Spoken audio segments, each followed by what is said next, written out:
Your business's money is not your money, and your money is not the business's money. Once you understand that, that's when you become a matured entrepreneur. And therefore, it's important for us to understand what are those 5 business finance lessons that you need to learn so that you can utilize the money that your organization is making to optimize the returns for the business and for yourself. The first most fundamental yet the most critical business finance lesson is to make sure that you are having a practice of budget forecasting and tracking. How do I know if a business owner is designed for success or is going to kill his own business in struggle and survival? One simple metric or one simple habit to evaluate. Does the business owner have a budget forecast where they know what are the expenses they are going to be incurring and what is the kind of income they are expecting against those expenses?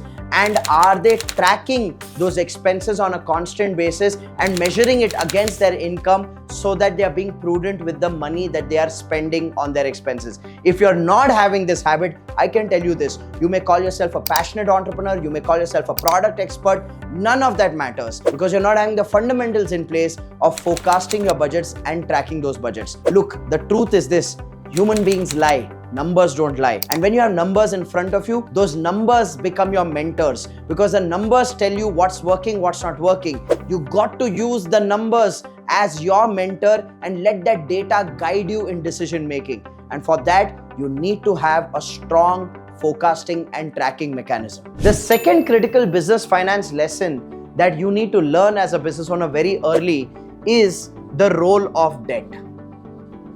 Now, the beauty about debt is this is both good and bad. Now, what do I mean by this?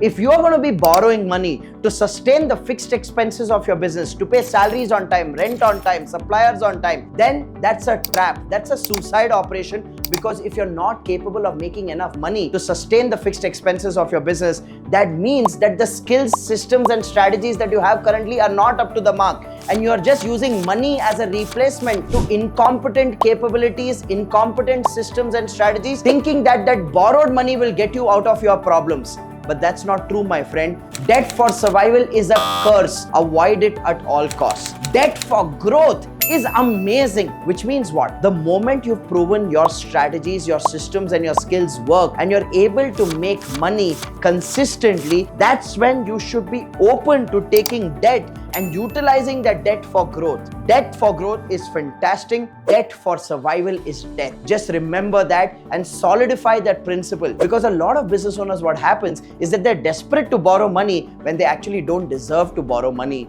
and they avoid taking money when they actually deserve to borrow that money and use it for scale and growth. So you got to reverse your psychology a little bit and understand the role of debt based on the situation of your business. Now, if you as a business owner feel that your business is currently stuck in the trap of survival, or your business has stagnated in stability and you're keen at exploring the next level, then I have a gift for you. In the description below, there's a link of a 40-minute intense training that is designed to help you come out of the trap of survival and designed to help you break through the stagnation of stability and build something that is of value and scale. Use that link and make sure you watch that training today itself, because the link expires in a few days of us posting the video. And use the strategies, systems, and skills that I teach in that video to take your business to the next level, like how tens of thousands of other entrepreneurs have done with their own business. So that's a little gift from my side for you to take your business to the next level. The third critical business finance lesson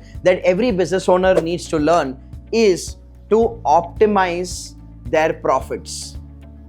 As you start making money in your business and you start earning profits, it's important to distribute those profits across 3 different buckets for you to get the best value from the profits that you're earning. Number 1, your working capital reserves. Based on the sales consistency of your business and the payment cycle time of your business, you need to decide how many months worth of working capital are you going to assign to your working capital reserves. If the sales is not consistent and your payment cycle is long, then in that case, you got to keep at least 3 to 4 months of fixed expenses of the business as a working capital reserve. But if your sales cycle is quick and your payment realization is also fast, then even a 1 or 2 month working capital reserve is great and secure enough for your business. The second bucket where you need to allocate your surplus is on capital expenditure reserves. Which means what? You got to start accumulating to make that next big investment in your business. It could be an infrastructural investment, it could be investment in technology, investment in marketing, investment in advertising, investment in building teams by bringing on board talented senior level professionals in your organization. Any activity that can help you grow, you got to start allocating money for that as an investment reserve from your profits, so you multiply your returns. And the third bucket of distributing your surplus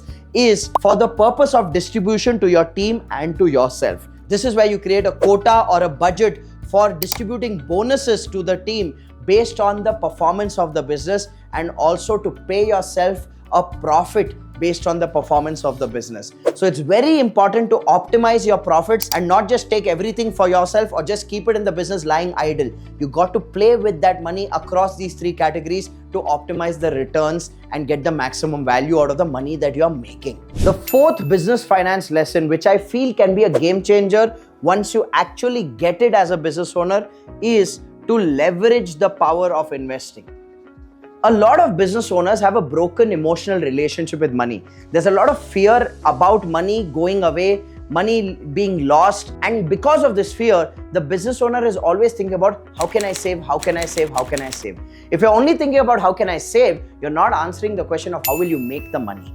And this is where it's important to differentiate for yourself that there are activities on which you need to spend the money, and that spend is not an expenditure but an investment. And how do you know whether an activity is an expenditure or an investment is by asking yourself a simple question. Will putting money into this activity help me move towards my goals? Will it help us achieve growth? If the answer is yes, then make sure you invest courageously. Because a lot of times I've seen business owners, be it hiring talented team members or investing money in marketing for growth or adapting certain systems and technologies in their business, they run away from making these decisions because they are stuck to this thought process of I need to save money, I need to cut costs. In the name of cutting costs, please don't cut your investments. Investments allow you to grow, and that's where you got to put the money first.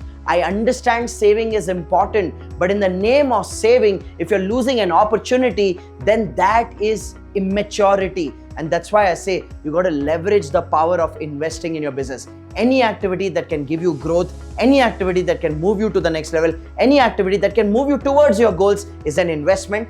Do it courageously. And the fifth and final business finance lesson that every business owner needs to learn is to keep your books clean and keep your credit rating high. You know, while a lot of business owners complain that they don't get the adequate financial support from financial institutions, the reality is that they don't get this kind of support because they have defeated their own cause by using the business's money for expenses that are not allowable under the accounting principles and standards of the country, and mismanaging the funds of the business and utilizing it recklessly. You got to make sure that you keep your books of accounts extremely clean, and that's when your credit worthiness is high. If you are not keeping your books of accounts clean, then only you are to blame for it. You got to make sure that you don't default on your obligations of paying taxes on time, paying your suppliers on time, and you got to make sure that you honor every commitment that you make financially so that your credit rating is high. If you want to play for the long term, you got to make sure that right from day one, you keep your books of accounts clean and you keep your personal profile credit rating extremely high. If you're not doing it, it's purely due to your own ignorance or your own arrogance and recklessness, and the only person to blame for it is the business owner himself or herself. Ignorance is not an excuse. Arrogance is definitely not an excuse. You got to make sure that you have a clean reputation and your books of accounts are reflecting that. That's the most foundational thing anybody can do, but unfortunately, it's the most commonly misused and abused reality by small and medium business owners. So make sure you imbibe and internalize these 5 business finance lessons, and I assure you the kind of discipline and decision making that will happen in your business will take your business to the next level. I will look forward to seeing you in my next video, but before you leave, make sure you click on that link in the description below and watch that 40-minute training. It's the best investment that can yield you returns at a multi-fold level.